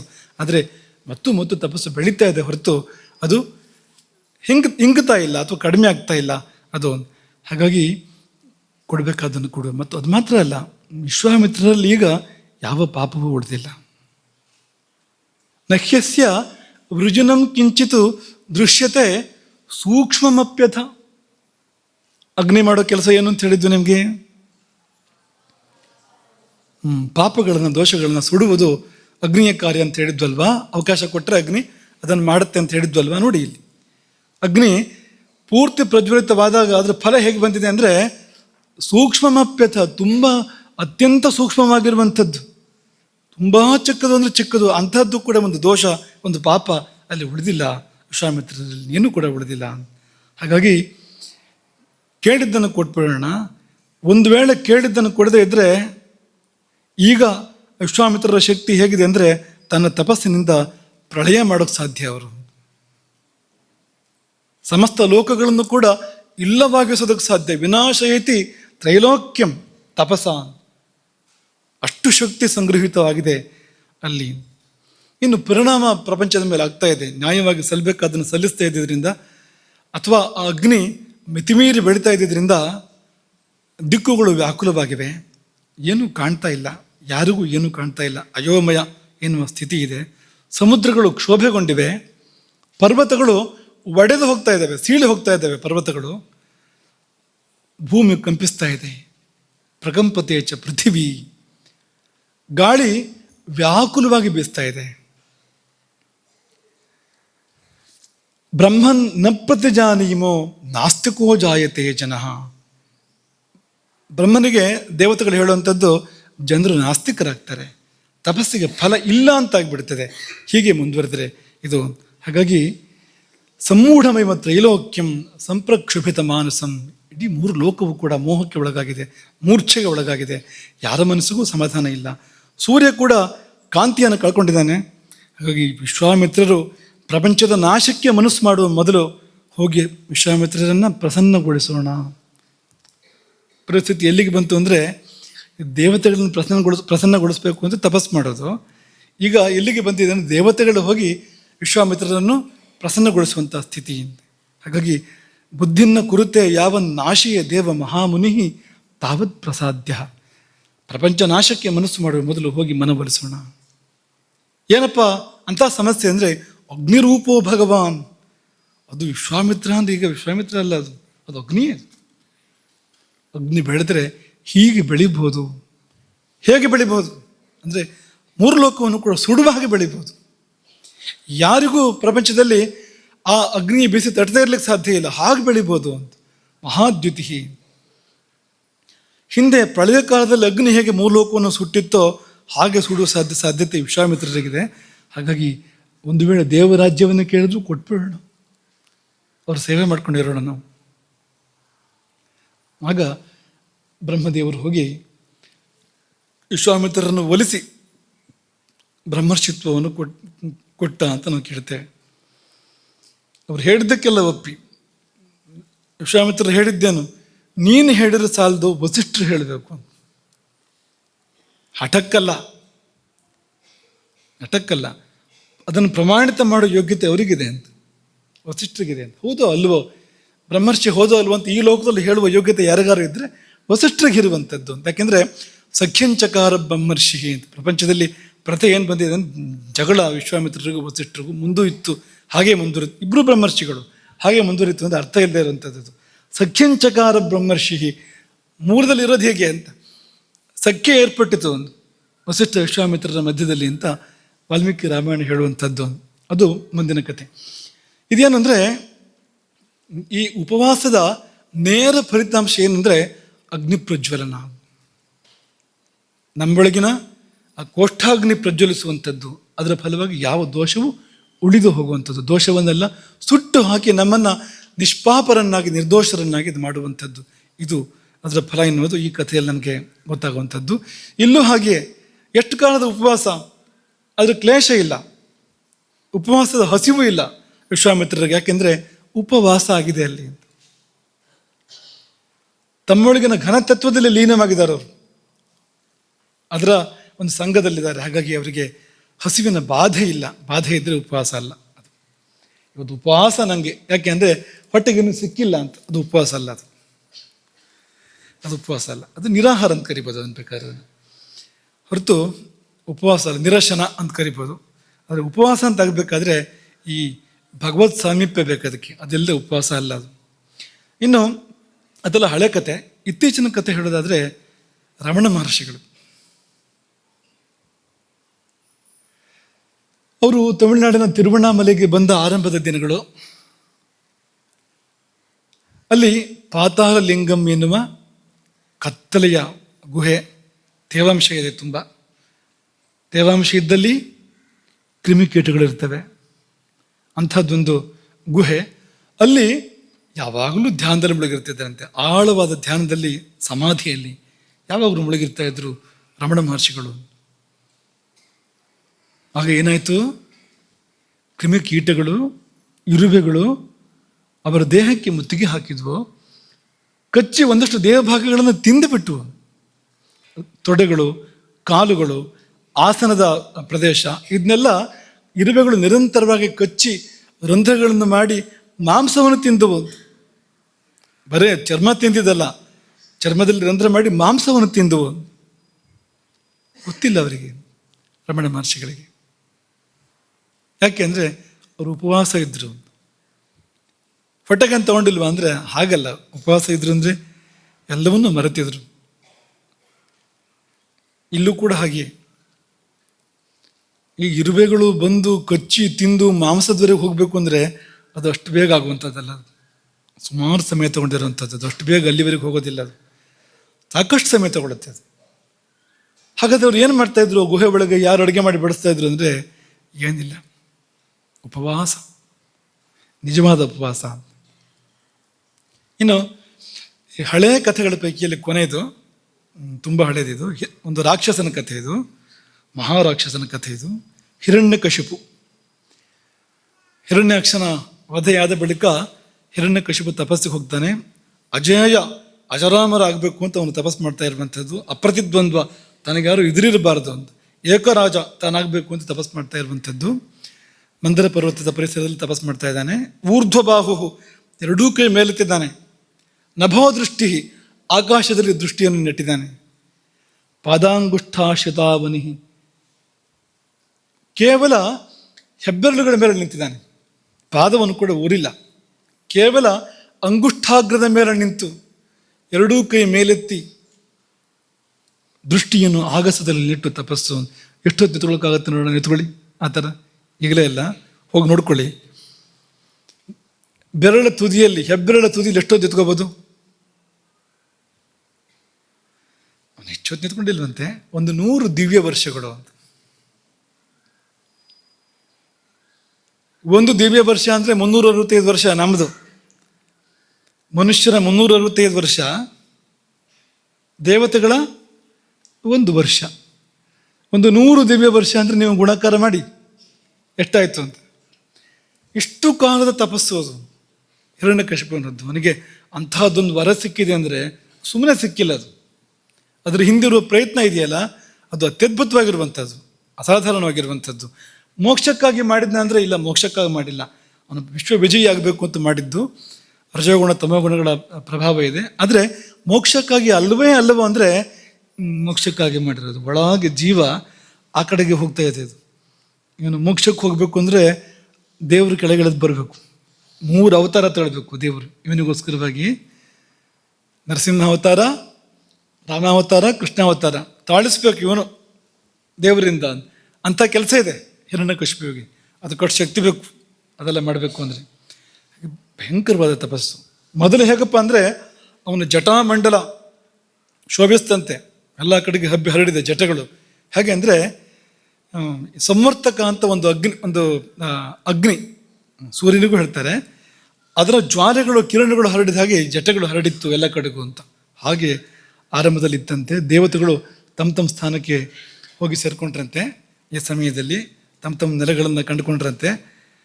ಹೇಗೂ ಇವನು ಕಾಟ ಇಲ್ವಲ್ಲ ಈಗ ಅಂತ. ಆದರೆ ಮುಂದುವರೆದಂತೆ ತಪಸ್ಸು ಎಲ್ಲಿಗೆ ಹೋಯಿತು ಅಂದರೆ ಇದರದ್ದೇ ಹೋಲಿಕೆ ಇದೆ, ಈಗ ಹೇಳಿದ ದೃಷ್ಟಾಂತದ ಹೋಲಿಕೆ ಇದೆ. ಯಾಕೆಂದರೆ ಅದೇ ಅದು. ತಸ್ಯ ಮೂರ್ಧ ಸಮುದ್ಭೂತ ಸಧೂಮೋಗ್ನಿಸ್ತಪೋಮಯ ತಿರಿಯ ಗೂರ್ಧ್ವ ಮಧೋ ಲೋಕಾನ್ ಪ್ರಾತಪದ್ ವಿಶ್ವಗೈರಿತ. ನೆತ್ತಿಯಿಂದ ಹೊಗೆಯಿಂದೊಡಗೂಡಿದ ಬೆಂಕಿ ಹೊರಬಂತು. ಬೆಂಕಿಯೇ ಹೊರಬಂತು. ಸಧೂಮೋಗ್ನಿ ಅದು ಮೇಲೆ ಕೆಳಗೆ ಅತ್ತ ಇತ್ತ ಎಲ್ಲ ವ್ಯಾಪಿಸಿತು. ಆ ಬೆಂಕಿ ತುಂಬ ಕಾಲ ಕಳೆದಿದೆಯಲ್ಲ. ವಿಶ್ವಗೈರಿತ ಪರಿಣಾಮವಾಗಿ ನದಿ ಸಮುದ್ರಗಳು ಕ್ಷೋಭೆಗೊಂಡವು, ಭೂಮಿ ಕಂಪಿಸಿತು, ಗ್ರಹಗಳೆಲ್ಲ ಉದುರಿದುವಂತೆ. ಗ್ರಹಗಳು ಉದುರಿದವು, ತಾರೆಗಳು ಕೂಡ ಸ್ಥಾನಚ್ಯುತವಾದವು ಮತ್ತು ಹೊತ್ತಿ ಉರಿದವು. ಸ್ವರ್ಗಕ್ಕೂ ಬಿಸಿ ತಟ್ಟಿದಂತೆ. ಎಷ್ಟರ ಮಟ್ಟಿಗೆ ಅಂದರೆ ಸ್ವರ್ಗ ತಂಪಲ್ವಾ, ಅತ್ಯಂತ ತಂಪು. ಆದರೆ ಬಿಸಿ ಎಷ್ಟು ಸ್ವರ್ಗದಲ್ಲಿ ಏರ್ಪಡ್ತು ಅಂದರೆ ಸ್ವರ್ಗದಲ್ಲಿ ಇರೋಕ್ಕೆ ಆಗದೆ ಬಿಟ್ಟು ಬ್ರಹ್ಮಲೋಕಕ್ಕೆ ಹೋದ್ರಂತೆ ಮೇಲಕ್ಕೆ. ದೇವತೆಗಳು ಅಷ್ಟು ಬಿಸಿ. ಯಾಕೆಂದರೆ ಅಗ್ನಿ. ತಪಸ್ಸು ಅಂದರೆ ಅಗ್ನಿ, ಅಗ್ನಿ ಅಂದರೆ ತಪಸ್ಸು. ಬ್ರಹ್ಮನಲ್ಲಿ ಪ್ರಾರ್ಥನೆ ಮಾಡ್ತಾರೆ, ಹೋಗಿ ಅದು ಏನು ಅಂತ ನೋಡೋದು ಒಳ್ಳೆಯದು, ಯಾರಿಗೂ ಇರೋ ಪ್ರಶ್ನೆ ಇಲ್ಲ ಅಂತ ಕಷ್ಟ ಆಗಿಬಿಟ್ಟಿದೆ, ಹೋಗಿ ನೋಡೋದು ಒಳ್ಳೆಯದು ಅಂತೆಲ್ಲ ವಿಜ್ಞಾಪನೆ ಮಾಡ್ತಾರೆ. ಅಲ್ಲೊಂದು ಸಂಭಾಷಣೆ ಆಗುತ್ತೆ ಬ್ರಹ್ಮದೇವರಿಗೂ ಮತ್ತು ದೇವತೆಗಳಿಗೂ. ಆಮೇಲೆ ಬ್ರಹ್ಮ ಒಪ್ಕೊಂಡು ಹಿರಣ್ಯಕಶಿಪು ಇದ್ದಲ್ಲಿ ಬರ್ತಾನೆ. ಇಲ್ಲೇ ಇರೋ ಸ್ವಾರಸ್ಯ. ಹಿರಣ್ಯಕಶಿಪು ಇರೋಲ್ಲಿ ಬಂದರೆ ದೈತ್ಯೇಶ್ವರ ಆಶ್ರಮ, ಈ ಶಬ್ದ ನೋಡಿ, ಭಾಗವತದ ಪಂಕ್ತಿಗಳು ಇವೆಲ್ಲವೂ ಕೂಡ ದೈತ್ಯೇಶ್ವರ ಆಶ್ರಮ. ಆ ದೈತ್ಯೇಶ್ವರನ ಆಶ್ರಮದಲ್ಲಿ ದೈತ್ಯೇಶ್ವರ ಇಲ್ಲ, ಹಿರಣ್ಯಕಶಿಪು ಇಲ್ಲ, ಕಾಣ್ತಾ ಇಲ್ಲ. ಏನಾಗಿರ್ಬೋದು ಕಾಣದೇ ಇರೋದಕ್ಕೆ? ಏನಾಗಿರ್ಬೋದು? ಏನಪ್ಪ ಆಗಿರ್ಬೋದು ಅಂದರೆ ಹಿರಣ್ಯಕಶಿಪುವಿನ ಮೇಲೆ ಹುಲ್ಲು ಬಿದಿರು ಬೆಳೆದಿದೆ ಅಂತೆ. ಹುತ್ತ ಮಾತ್ರ ಅಲ್ಲ, ವಲ್ಮೀಕ ತೃಣ ಕೀಚಕೈಹಿ.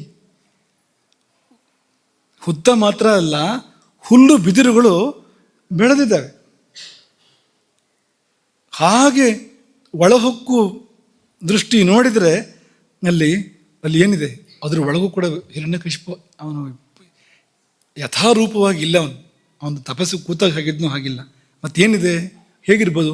ಸಪೂರ ಆಗಿರ್ಬೋದು. ಅವನು ತಪಸ್ಸು ಮಾಡಿ ಮಾಡಿ ಮಾಡಿ ಮೂಳೆಗಳಿದ್ದವು ಅಷ್ಟೇ. ಹಿರಣ್ಯಕಶಿಪುವಿನ ಮೂಳೆಗಳಿದ್ದವು. ಇದು ಹೇಗಿರ್ಬೋದು ಈ ತಪಸ್ಸು?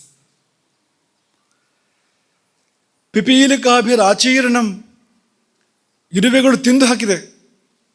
ಏನಲ್ಲ, ಮೇಧ, ಕೊಬ್ಬು, ತ್ವಕ್ಕು, ಚರ್ಮ, ಮಾಂಸ, ರಕ್ತ, ಈ ಮೂಳೆ ಮೇಲೆ ಏನೆಲ್ಲ ಇದೆಯೋ ಅದೆಲ್ಲದನ್ನು ತಿಂದು ಹಾಕಿದೆ ಅಂತ ಇರುವೆಗಳು. ಇವನು ಗಪ್ ಚುಪ್. ಇವನು ಏನು ಇರುವೆ ಓಡಿಸೋಕೆ ಕೂಡ ಹೋಗಿಲ್ಲ. ಹಿರಣ್ಯಕಶಿಪು ಅದನ್ನು ಮೀಸ ಕಲ್ಪನೆ ಮಾಡ್ಕೊಳ್ಳಿ ಹೇಗಿರ್ಬೋದು ಅಂತ. ಹಿರಣ್ಯಕಶಿಪು ನೀವು ಅವನು ಆ ಇರುವೆ ಓಡಿಸೋಕ್ಕಾಗೋದಿಲ್ವ ಅವನಿಗೆ, ಹಿರಣ್ಯಕಶಿಪುವಿಗೆ? ಹಾಗಾದರೆ ತಿಂದು ಹಾಕ್ಬಿಟ್ಟಿದೆ ಪೂರ್ತಿ. ಯಾಕೆಂದರೆ ತಪಸ್ಸಿನಲ್ಲಿ ಮುಳುಗಿದ್ದಾನೆ. ಬ್ರಹ್ಮನ ಉಪವಾಸ, ಯಾರಿಗೆ? ಹಿರಣ್ಯಕಶಿಪುವಿಗೆ ಬ್ರಹ್ಮನ ಉಪವಾಸ ಅಲ್ಲಿ. ಆದರೂ ತಪಸ್ಸು ಮಾಡ್ತಾ ಇದ್ದಾನೆ. ತೇಜಸ್ಸು ಹೊರಹೊಮ್ತಾ ಇದೆ. ಆ ಮೂಳೆಗಳಿಂದ ಕಾಂತಿ ಹೊರಹೊಮ್ತಾ ಇದೆಯಂತೆ ತಪಸ್ಸಿನ ಫಲಿತಾಂಶವಾಗಿ. ಹಾಗಾಗಿ ಯಥಾಭ್ರಾಪಿ ಹಿತಂ ರವಿಂ, ಮೋಡ ಮುಚ್ಚಿದ ಸೂರ್ಯನಂತೆ ಕಂಡ ಹಿರಣ್ಯಕಶಿಪು ಆ ಸಮಯದಲ್ಲಿ. ಆಗ ಬ್ರಹ್ಮ ಹೋಗಿ ಉತ್ತಿಷ್ಠೋತ್ತಿಷ್ಠ, ಏಳು ಏಳು ಅಂತ ಯಾರಿಗೆ ಹೇಳಿದ್ದು? ಮೂಳೆಗೆ ಹೇಳಿದ್ದು. ಜೀವ ಇದೆ ಮೂಳೆಗೆ ಅಂದರೆ ಜೀವ ಇದೆ, ಜೀವ ಇದೆ ಮೂಳೆಗೆ. ಹೇಗ್ರಿ ಮೂಳೆಗೆ ಜೀವ ಇರುತ್ತೆ, ನಿಮಗೇನು ವಿಜ್ಞಾನ ಗೊತ್ತಿಲ್ಲ ಅಂತ ಯಾರು ಹೇಳೋ ಹಾಗಿಲ್ಲ.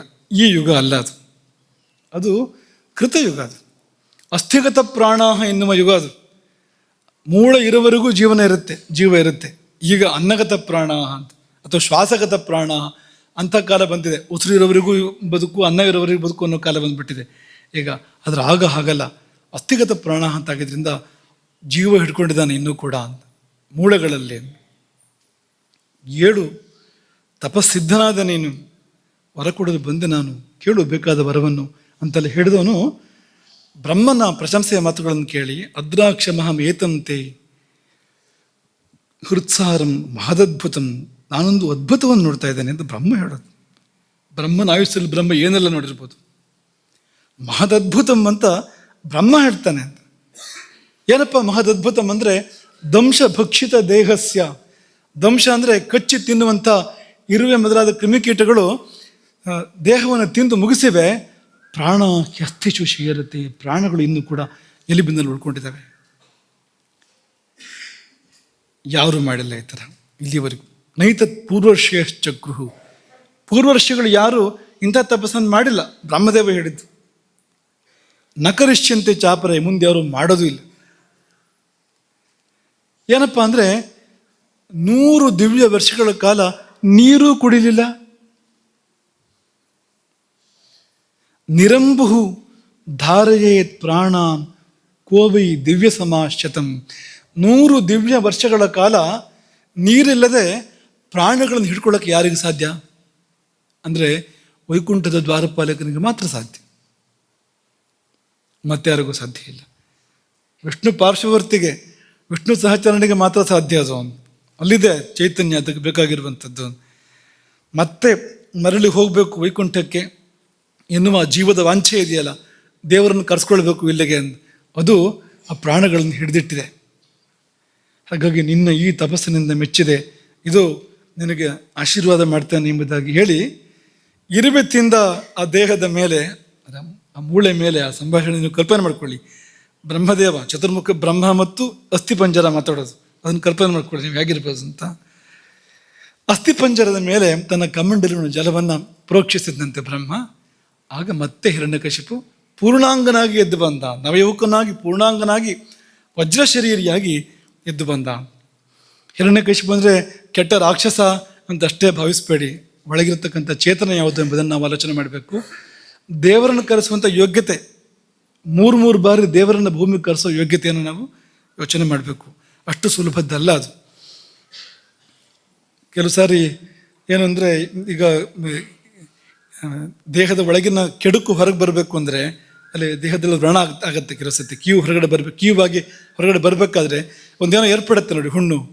ಅದು ನೋಡೋಕ್ಕೆ ಕೆಟ್ಟದಾಗಿ ಕಂಡ್ರೂ ಕೂಡ ಒಳಗಿರುವ ಕೊಳಕನ್ನೆಲ್ಲ ಹೊರಗೆ ಹಾಕ್ತಾ ಇದೆ. ಹಾಗಾಗಿ ಈ ಭೂಮಂಡಲದ ಎಲ್ಲ ಕಲ್ಮಶವನ್ನು ಹೊರಗೆ ಹಾಕ್ಲಿಕ್ಕೋಸ್ಕರ ಹುಣ್ಣಾಗಿ ಬಂದರು ಆ 3 ಜನರು ಕೂಡ, 3 ಜನ್ಮಗಳಾಗಿ ಅವರು. ಹಾಗಾಗಿ ಅವರು ತಾವು ಉದ್ಧಾರ ಆಗಿದ್ದು ಮಾತ್ರ ಅಲ್ಲ, ಎಷ್ಟೋ ಇಲ್ಲಿ ದುಷ್ಟರನ್ನೆಲ್ಲ ಹತ ಮಾಡಿದರು, ಅವರಿಗೆಲ್ಲ ಮೋಕ್ಷವನ್ನು ಕೊಡಿಸಿದ್ರು, ಅವರಿಂದಾಗಿ ಎಷ್ಟೋ ಜನರಿಗೆ ಒಳ್ಳೇದಾಯಿತು ಅನ್ನೋದನ್ನು ಕೂಡ ಯೋಚನೆ ಮಾಡಬೇಕು ನಾವು. ಆಯಿತು, ಈಗ ಕೊನೆ ಹಂತಕ್ಕೆ ಬರೋಣ. ಈಗ ನೀವೇನು ಹೇಳ್ತೀರಿ ಅಂತ ನಮ್ಗೆ ಗೊತ್ತಾಯ್ತು. ಏನು ಹೇಳ್ತೀರಿ ಅಂದರೆ, ಇಷ್ಟು ಹೊತ್ತಿನ ಪ್ರವಚನದಿಂದ ನಮ್ಗೆ ಅರ್ಥ ಆಗಿದ್ದೇನೆಂದರೆ, ಉಪವಾಸ ನಮಗೆ ಸಂಬಂಧಪಟ್ಟ ವಿಷಯ ಅಲ್ಲ, ಇದೆಲ್ಲ ಮಹಾತ್ಮರು ಮಾಡೋಂಥದ್ದು, ಅವತಾರ ಪುರುಷರು ಅಂಥವರೆಲ್ಲ ಮಾಡ, ಅಥವಾ ಹಿರಣ್ಯಕಶಿಪನಂಥ ರಾಕ್ಷಸರು ಅವರಾದರೂ ಆಗ್ಬೋದು, ಆದರೆ ನಮ್ಮಂಥ ಸಾಮಾನ್ಯರು ಈ ಉಪವಾಸ ಮಾಡೋದಲ್ಲ ಅನ್ನೋ ಅಲ್ಲಿಗೆ ಬಂದ್ರಾ? ಈಗ ಒಂದು ಸ್ವಲ್ಪ ಆಲೋಚನೆ ಮಾಡೋಣ. ಈಗ ನಾವು ಕೂಡ ಹೀಗೆ ಮಾಡ್ತೇವೆ, ಅಷ್ಟು ಅಲ್ಲದೇ ಇದ್ರೂ ಕೂಡ ಉಪವಾಸ ನಾವು ಕೂಡ ಮಾಡೋದಿದೆ. ಎಲ್ಲಿ ಅಂದರೆ, ನಾವು ಒಂದು ಒಳ್ಳೆ ಚಲನಚಿತ್ರ ನೋಡ್ತಾ ಇರ್ತೇವೆ ಅಂತ ಅಂದ್ಕೊಳ್ಳಿ, ಹಸುವಾಗಿದ್ದೇ ಗೊತ್ತಿಲ್ಲ, ಅಮ್ಮ ಕರೆಯೋದು ಬಾ ಬಾ ಬಾ ಊಟಕ್ಕಾಯ್ತು ಅಂತ. ಅಸಾಮಿ ಕೂತಿರಂದು ಹೇಳೋದೇ ಇಲ್ಲ, ಬಂದೆ ಬಂದೆ ಬಂದೆ ಅಂತ ಹೇಳ್ತಾನೆ ಹೊರತು ಎದ್ದು ಬರೋದೇ ಇಲ್ಲ. ಅನುಭವದಲ್ಲಿ ಇಲ್ವಾ ಇದು? ಒಳ್ಳೆ ಆಟ, ಪಂದ್ಯ ನಡೀತಾ ಇದೆ ಅಂತ ನೋಡ್ತಾ ಕೂತಿರ್ತೇವೆ ಅಂದರೆ ಊಟದ ನೆನಪಾಗತ್ತ ನಮಗೆ. ಆವಾಗ ನೆನಪಾಗತ್ತಾ? ತುಂಬ ಉದಾಹರಣೆಗಳು ಕೊಡ್ಬೋದು ಇಂಥದ್ದು.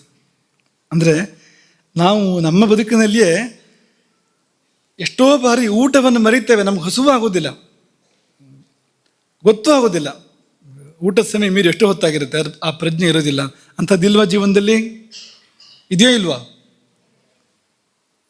ಇದೆ. ಅಂದರೆ ನಮಗೂ ಉಪವಾಸ ಗೊತ್ತು, ಆದರೆ ಎಲ್ಲಿ ಮಾಡಬೇಕು ಅಲ್ಲಿ ಮಾಡ್ತಾ ಇಲ್ಲ ಅಂತ. ಅದು ಎಲ್ಲಾಗಬೇಕು ಅಲ್ಲಿ ಆಗ್ತಾ ಇಲ್ಲ, ಎಲ್ಲೋ ಬೇಡದವರಲ್ಲಿ ಆಗ್ತಾ ಇದೆ, ಬೇಕಾದಲ್ಲಿ ಆಗ್ತಾ ಇಲ್ಲ ಅಂತ ಇರ್ತದೆ. ಇನ್ನು ಒಳ್ಳೆ ಜಾಗದಲ್ಲೂ ಆಗೋದಿದೆ. ಮಠದಲ್ಲ ನೋಡ್ತೇನೆ ಎಷ್ಟೋ ಬಾರಿ. ಈಗ ಕಾರ್ಯಕ್ರಮ ಎಲ್ಲ ಮುಗಿಯುವಾಗ ತಡ ಆಗಿರ್ತದೆ, 3 ಗಂಟೆ 4 ಗಂಟೆ ಎಲ್ಲ ಆಗೋದುಂಟು, ಇಷ್ಟು ಬಾರಿ 5 ಗಂಟೆ ಆಗೋದುಂಟು ಅಲ್ವಾ? ಎಷ್ಟೋ ಜನ ಕೂತಿರ್ತಾರೆ ಹಾಗೆ. ಇಲ್ಲಿ ಊಟ ಅಲ್ಲಿ ಕಾಯ್ತಾ ಇರುತ್ತೆ ಅವ್ರನ್ನ, ಊಟಕ್ಕೆ ಹೋಗೋ ಸಾಧ್ಯತೆ ಇದೆ ಅವರಿಗೆ, ಅವ್ರು ಹೋಗೋದೇ ಕೂತಿರ್ತಾರೆ. ಇಲ್ಲಿ ನಾವು ಎಷ್ಟೋ ಮಂದಿಯನ್ನು ಕೇಳ್ತೇವೆ, ತುಂಬ ಹೊತ್ತಾಯ್ತಲ್ಲ, 4 ಗಂಟೆ ಆಯ್ತಲ್ಲ, 5 ಗಂಟೆ ಆಯ್ತಲ್ಲ ಅಂತ ಕೇಳಿದ್ರೆ ಹಸುವೆ ಆಗಲಿಲ್ಲ ಅಂತ, ಹಸುವೆ ಗೊತ್ತಾಗಲಿಲ್ಲ ಅಂತ ಹೇಳ್ತಾರೆ. ಅಂದರೆ ಇಂತಹ ಜಾಗದಲ್ಲೂ ಸಾಮಾನ್ಯ ಮನುಷ್ಯರಿಗೂ ಆಗ್ತಾ ಇದೆ, ಇದು ಆಗೋಕ್ಕೆ ಸಾಧ್ಯ ಇದೆ. ಇದು ನೋಡಿ, ಹೌದು ಅಲ್ವ ಅಂತ. ನಾವೆಲ್ಲರೂ ಒಂದು ಕಡೆ ಮೈ ಮರೆತರೆ, ಆ ಕಡೆಗೆ ಪೂರ್ತಿ ನಮ್ಮ ಗಮನ ಹೋದರೆ ನಮ್ಗೆ ಊಟ ಬೇಕು ಅಂತ ಅನ್ಸೋದಿಲ್ಲ, ಅವಕಾಶ ಇದ್ರೂ ಹೋಗೋದಿಲ್ಲ. ನಿತ್ಯ ನಡೀತಾ ಇರುತ್ತೆ, ಎಲ್ಲದು ಕರಿತಾ ಇರ್ತಾರೆ, ಊಟ ಸಿದ್ಧವಾಗಿರುತ್ತೆ, ಕಾರ್ಯಕರ್ತರು ಕರಿತಾ ಇರ್ತಾರೆ, ಅದು ಹೋಗದೆ ಕೂತಿರ್ತಾರೆ. ಏನಾಗಿದೆ ಅವರಿಗೆ? ಬೇರೆ ಕಡೆ ಮನಸ್ಸಿದೆ, ಬೇರೆ ಕಡೆ ಗಮನ ಇದೆ, ಒಳ್ಳೆ ಕಡೆಗೆ ಇದೆ, ಒಳ್ಳೆ ಕಡೆಗೆ ಆಗುತ್ತೆ ಇದು. ಯಾಕೆ ಇದನ್ನು ಮತ್ತೆ ಉದಾಹರಣೆ ಕೊಟ್ಟು ಅಂದರೆ, ಅದು ಆ ವಿಷಯದಲ್ಲಿ ಆಗುತ್ತೆ, ಇದರಲ್ಲಿ ಆಗಲ್ಲ ಅಂತ ನೀವು ಹೇಳಿಬಿಡ್ತೀರಿ ಎಲ್ಲರೂ ಅಂತ. ಇಲ್ಲೂ ಸಾಧ್ಯ ಇದೆ, ಇಲ್ಲೂ ಆಗ್ತದೆ ಅದು, ಆದರೆ ನಾವು ಆ ಕಡೆ ಹೋಗಿಲ್ಲ, ಆ ಪ್ರಯತ್ನ ಮಾಡಿಲ್ಲ. ಮಾಡಿದರೆ ಇಲ್ಲೂ ಆಗೋಕ್ಕೆ ಸಾಧ್ಯ ಇದೆ, ಸಾಧ್ಯ ಇಲ್ದಿರೋದೇನಿಲ್ಲ. ನಾವು ನಮ್ಮ ಚಿಕ್ಕ ವಯಸ್ಸಲ್ಲಿ ಓದಿದ್ದು ಮಹಾಭಾರತವನ್ನು, ಸ್ವಲ್ಪ ಬೆಳೆದ ನಂತರ ಸನ್ಯಾಸ ಸ್ವೀಕಾರ ಮಾಡಿದ ನಂತರ ಓದಿದ್ದು ರಾಮಾಯಣವನ್ನು. ಎರಡೂ ಸಂದರ್ಭದಲ್ಲೂ ನಮ್ಮ ಅನುಭವ ಏನು ಅಂದರೆ, ಊಟ ನಿದ್ದೆ ಗೊತ್ತಾಗ್ತಿರ್ಲಿಲ್ಲ. ಚಿಕ್ಕ ವಯಸ್ಸಲ್ಲಿ, ತುಂಬ ಚಿಕ್ಕ ವಯಸ್ಸದು, 8-10 ವರ್ಷ ವಯಸ್ಸು ಅಂತ ಅಂದ್ಕೊಳ್ಳಿ. ಮಹಾಭಾರತ, ಈ ಭಾರತ ದರ್ಶನದ 32 ಸಂಪುಟಗಳು ಆಗಿ ಬಂದಿದ್ವು, ಭಾರತ ದರ್ಶನದವ್ರದ್ದು. ಅಲ್ಲಿ ಕನ್ನಡದಲ್ಲಿ ಸಂಸ್ಕೃತ ಶ್ಲೋಕಗಳು ಕನ್ನಡದಲ್ಲೂ ಅರ್ಥ ಇರ್ತಾ ಇತ್ತು. ಓದ್ತಾ ಇದ್ದರೆ ಎಷ್ಟು ಹೊತ್ತು ನಮ್ಗೆ ಇಲ್ಲದ್ರೆ ನಿದ್ದೆ ತಡೆಯೋಕೆ ಆಗ್ತಿರ್ಲಿಲ್ಲ. ನಮಗೆ ನಿದ್ದೆ ಬೇಗ ಬರೋದು, ಗಟ್ಟಿ ಬರೋದು, ಪಕ್ಕನ ಎಚ್ಚರ ಆಗ್ತಿರ್ಲಿಲ್ಲ ಅಂತ ನಿದ್ದೆ ಬರೋದು, ನಿದ್ದೆ ತಡೆಯೋಕ್ಕೆ ಸಾಧ್ಯನೇ ಇರಲಿಲ್ಲ, ಆಗಿತ್ತು ನಮಗೆ. ಆದರೆ ಈ ಮಹಾಭಾರತ ಪುಸ್ತಕ ಸಿಕ್ತು ಅಂದರೆ ಗೊತ್ತೇ ಇಲ್ಲ, ಎಷ್ಟು ಗಂಟೆ ಆಯಿತು ಅಂತಲೇ ಗೊತ್ತಿಲ್ಲ. ಊಟವೂ ಬೇಡ ಅಂತ, ಎಷ್ಟು ಕರೆದರೂ ಮಾಡಿದ್ರೂ ಊಟ ಬೇಕಾಗ್ತಿರ್ಲಿಲ್ಲ ಅಂತ, ಹೀಗಾಗ್ತಾ ಇತ್ತು. ಮುಂದಕ್ಕೆ ಸನ್ಯಾಸದ ನಂತರ, ವಯಸ್ಸಿಗೆ ಬಂದ ನಂತರ, ಒಂದು ಹಂತ ವಯಸ್ಸಿಗೆ ಬಂದ ನಂತರ ರಾಮಾಯಣ ಮೂಲವನ್ನೇ ಅವಲೋಕನ ಮಾಡಿದ್ದು. ಆ ಸಮಯದಲ್ಲಿ ಸಂಸ್ಕೃತ ಶ್ಲೋಕಗಳನ್ನೇ, ವಾಲ್ಮೀಕಿಗಳ ಶ್ಲೋಕಗಳನ್ನೇ. ಆಗಲೂ ಹೀಗೆ ಆಗ್ತಾ ಇತ್ತು. ಗಂಟೆ ಗಂಟೆ ಗಂಟೆ ಗೊತ್ತೇ ಆಗ್ತಿರ್ಲಿಲ್ಲ ಅಂತ, ಎಷ್ಟು ಹೊತ್ತಿಗೆ ಕೂತಿದ್ದು ಅಂತಲೇ ಗೊತ್ತಿರ್ತಿರಲಿಲ್ಲ ಅಂತ. ಕಾಂಡಗಳೇ ಮುಗಿದೋಗ್ತಾ ಇದ್ವು, ಒತ್ತ ಒತ್ತ ಒತ್ತ. ಏನಪ್ಪ ಇದು ಅಂದರೆ, ಅದೇ ಇದು, ಎಲ್ಲೋ ಒಂದು ಕಡೆ ನಾವು ಮುಳುಗಿದಾಗ, ಮೈ ಮರೆತಾಗ, ಭಾವ ನಮ್ಮನ್ನು ಆವರಿಸಿದಾಗ, ಈ ದೇಹ ಏನು ಕೇಳೋದಿಲ್ಲ, ಅದು ಬೇಕು ಇದು ಬೇಕು ಅಂತ ದೇಹ ಕಿರಿಕಿರಿ ಮಾಡೋದಿಲ್ಲ, ತೊಂದರೆ ಮಾಡೋದಿಲ್ಲ. ಭಾವ ಬರಬೇಕು ನಮಗೆ, ಭಾವ ಬೇಕು.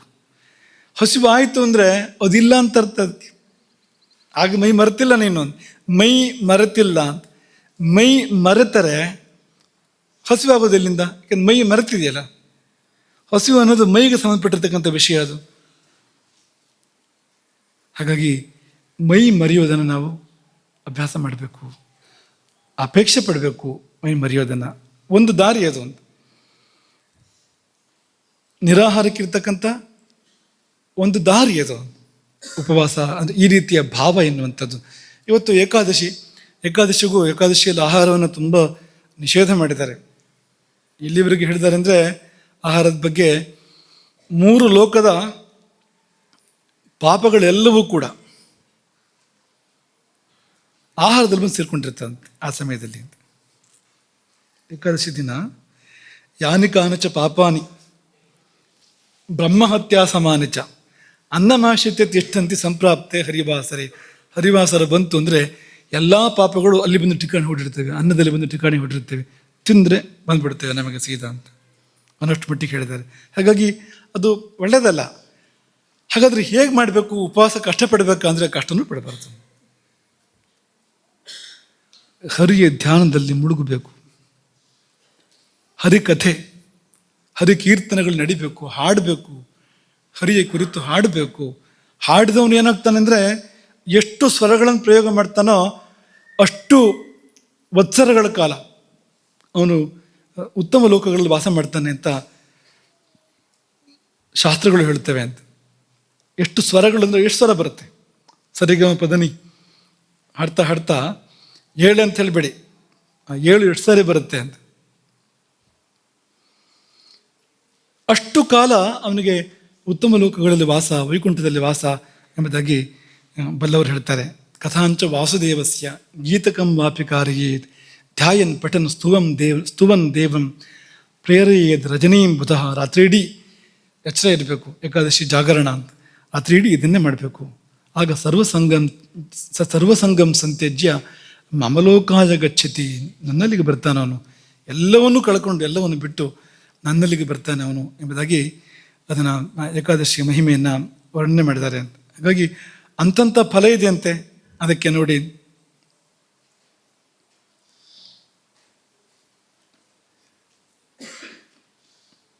ಯಾವಂತಶ್ಚ ಸ್ವರಾಃ ಕೇಚಿತ್, ವರಾಹ ಪುರಾಣ ಇದು. ಯಾವಂತಶ್ಚ ಸ್ವರಾಃ ಕೇಚಿತ್ ಗಾಯಮಾನ ಯಶಸ್ವಿನಿ ತಾವದ್ ವರ್ಷ ಸಹಸ್ರಾಣಿ. ಎಷ್ಟು ಸ್ವರಗಳು ಬಂದವೋ ಹಾಡಿನಲ್ಲಿ ಅಷ್ಟು ಕಾಲ ಉತ್ತಮ ಲೋಕಗಳಲ್ಲಿ, ಸ್ವರ್ಲೋಕದಲ್ಲಿ ಅವನು ವಾಸ ಮಾಡ್ತಾನೆ ಎಂಬುದಾಗಿ ವರಾಹ ಪುರಾಣ ಹೇಳುವಂಥದ್ದು. ಅಂಥ ಒಂದು ಮಹತ್ವದ ಕಾಲಘಟ್ಟ ಇದು. ಹಾಗಾಗಿ ನೋಡಿ, ಸಂಧ್ಯಾಕಾಲ ಅಂತ ಇದೆ. ಈ ಸಂಧ್ಯಾಕಾಲ ಅಂದರೆ ಏನು ಅಂದರೆ ಸಹಜವಾಗಿ ಆಹಾರ ಹೊಟ್ಟೆಯಲ್ಲಿ ಇಲ್ಲೇ ಇರುವಂಥ ಕಾಲ ಅದು. ಹೇಗಪ್ಪ ಅಂದರೆ ಈಗ ಊಟ ಮಾಡಬೇಕು. ಯಾವಾಗ ಊಟ ಮಾಡಬೇಕು ಅಂದರೆ ಮಧ್ಯಾಹ್ನಕ್ಕಿಂತ ಮೊದಲು ಊಟ ಮಾಡಬೇಕು. ಸಂಧ್ಯಾಕಾಲ ಬರೋದು ಯಾವಾಗ? ಸಾಯಂಕಾಲ 6 ಗಂಟೆ 7 ಗಂಟೆ ಈ ಸಮಯದಲ್ಲಿ ಸಂಧ್ಯಾಕಾಲ ಬರುವಂಥದ್ದು. ಪೂರ್ತಿ ಖಾಲಿಯಾಗಿರುತ್ತೆ ಹೊಟ್ಟೆಯಲ್ಲಿರೋದು. 4-5 ಗಂಟೆಯಲ್ಲೆಲ್ಲ ಜೀರ್ಣ ಆಗಿ ಹೊಟ್ಟೆ ಹಗುರಾದಾಗಲೇ ಸಂಧ್ಯಾಕಾಲ ಬರುವಂಥದ್ದು. ಆಗಲೇ ನಾವು ಮಾಡಬೇಕಾಗಿರುವಂಥದ್ದು ಅನುಷ್ಠಾನವನ್ನು. ಸಾಯಂಕಾಲ ಒಂದು 7-8 ಗಂಟೆ ಊಟ ಮಾಡಿದರೆ ಬೆಳಗ್ಗೆ ಸಂಧ್ಯಾಕಾಲದ ಹೊತ್ತಿಗೆ ಏನಿಲ್ಲ ಹೊಟ್ಟೆಯಲ್ಲಿ, ಮತ್ತೆ ಆಗ ಅನುಷ್ಠಾನ ಮಾಡುವಂಥದ್ದು ಅಥವಾ ಧ್ಯಾನ ಹರಿಕೀರ್ತನೆ ಮಾಡುವಂಥದ್ದು. ಯಾಕೆಂದರೆ ಈ ಹೊಟ್ಟೆ ಕೆಲಸ ಮಾಡುವಾಗ ಹೃದಯ ಕೆಲಸ ಮಾಡೋದಿಲ್ವಂತೆ. ಹೃದಯ ಕೆಲಸ ಮಾಡೋಕ್ಕೆ ಶುರು ಮಾಡಿದರೆ ಹೊಟ್ಟೆ ಕೆಲಸ ಮಾಡೋದಿಲ್ವಂತೆ. ಈ ಹೃದಯ ಕೆಲಸ ಮಾಡೋಕ್ಕೆ ಶುರು ಮಾಡ್ತಂದ್ರೆ ಅದೇ ಉಪವಾಸ ಅಂತ. ಎಲ್ಲೋ ಮೈ ಮರಿತಾನ ಅವನು, ಹೊಟ್ಟೆ ನೆನಪೇ ಇಲ್ಲ, ಹಾಗಾಗತ್ತೆ. ಹೊಟ್ಟೆ ತಾಳ ಹಾಕೋಕ್ಕೆ ಶುರು ಮಾಡಿದರೆ, ಕೊಡು ಕೊಡು ಕೊಡು ಶುರು ಮಾಡಿದರೆ ಆಮೇಲೆ ಯಾವ ದೇವರು ಇಲ್ಲ. ಉದರ ದೈವಕ್ಕೆ ಜಗದೊಳು ಎದುರು ದೈವವದು ಎಲ್ಲಿ ಅಲ್ವಾ? ಉದರ ದೈವ ಅಂತ ಅದನ್ನು ಕರೆದಿದ್ದಾರೆ. ದೈವ ಅಂದರೆ ದಕ್ಷಿಣ ಕನ್ನಡದಲ್ಲಿ ಭೂತಕ್ಕೆ ದೈವ ಅಂತ ಹೇಳ್ತಾರೆ. ಹಾಗೆ ಹೇಳ್ಬೋದು ಬೇಕಿದ್ರೆ ಇಲ್ಲಿ. ಉದರ ದೈವಕ್ಕೆ ಜಗದೊಳು ಎದುರು ದೈವವದೆಲ್ಲಿ ಮೊದಲ ಅದರ ಪೂಜೆ ಮಿಕ್ಕೆಲ್ಲ ವದರಿಂದ ಮದಿಸುವುದಾದರಿಸೆ ಕುದಿಯುವುದು ನಿರಾಕರಿಸೆ. ಅದನ್ನು ಉಪಚಾರ ಮಾಡಿದರೆ ಹೊಟ್ಟೆಗೆ ಅದು ಮದ ಬಂದು ಹೀಗೆ ದಪ್ಪ ಕೂತ್ಕೊಳ್ಳುತ್ತಂತೆ. ಅದು ತಾನೇ ಮುಂದೆ ಅಂತ ಎಲ್ಲಕ್ಕಿಂತ ಅಂತ ಹಾಕಿ ಕೂತ್ಕೊಳ್ಳುತ್ತಂತೆ. ಅದು ಮದಿಸುವುದು ಅದು ಆಧರಿಸೆ, ಕುದಿಯುವುದು ನಿರಾಕರಿಸೆ. ನಿರಾಕರಿಸಿದರೆ ಇಲ್ಲ ಕೊಡೋದಿಲ್ಲ ಅಂತ ಕೂತ್ಕೊಂಡ್ರೆ ಕೊತ ಕೊತ ಕೊತ ಕುದಿಯೋದು. ಅದು ಸುಮ್ಮನೆ ಇರುತ್ತೆ, ಅದೇನೋ ಉಪದ್ವ್ಯಾಪ ಮಾಡುತ್ತೆ. ಅದು ಹದದಲ್ಲಿ ಇರಿಸುವುದು ಎಂತೋ ಅಂತ ಕಗ್ಗದ ಕವಿ ಲೋಕದ ಚಿಂತೆಯನ್ನು ವ್ಯಕ್ತ ಮಾಡಿದ್ದಾರೆ, ಮಂಕುತಿಮ್ಮ ಎಂಬುದಾಗಿ. ಹಾಗಾಗಿ ಅದು ಏನಾದರೂ ಕುದಿಯೋಕ್ಕೆ ಶುರು ಮಾಡಿದರೆ ಕೊಟ್ಬಿಡದೆ ನಿಶ್ಚಿಂತೆ ತಗೊಂಡು ಆ ಕಡೆ ಸುಮ್ಮನಾಗು, ಪೀಡೆ ಕೊಡಬೇಡ ಅಂತ. ಆದರೆ ಅದು ಹಾಗಾಗದಂತೆ ನೋಡ್ಕೋಬೇಕು, ಹಸಿವಾಗದಂತೆ ನೋಡ್ಕೋಬೇಕು. ಹಾಗಾಗಿ ಉಪವಾಸ ಅಂದರೆ ಹೊಟ್ಟೆಗೇನು ತಗೊಳ್ದೇ ಇರೋದು ಅಂತ ಅರ್ಥ ಅಲ್ಲ, ಹೊಟ್ಟೆ ಕಟ್ಟೋದು ಅಂತ ಅರ್ಥ ಅಲ್ಲ. ಉಪವಾಸ ಅಂದರೆ ಹಸಿವಾಗದೇ ಇರೋದು. ಊಟ ಮಾಡಿದರೆ ವ್ರತಭಂಗ ಆಯಿತು ಅಂತಲ್ಲ, ಹಸಿವಾದರೆ ವ್ರತಭಂಗ ಆಯಿತು. ನೆನ್ಪಿಟ್ಕೊಳ್ಳಿ, ಹಸಿವಾದರೆ ವ್ರತಭಂಗ ಆಯಿತು, ಹಸಿವಾಗಬಾರ್ದು.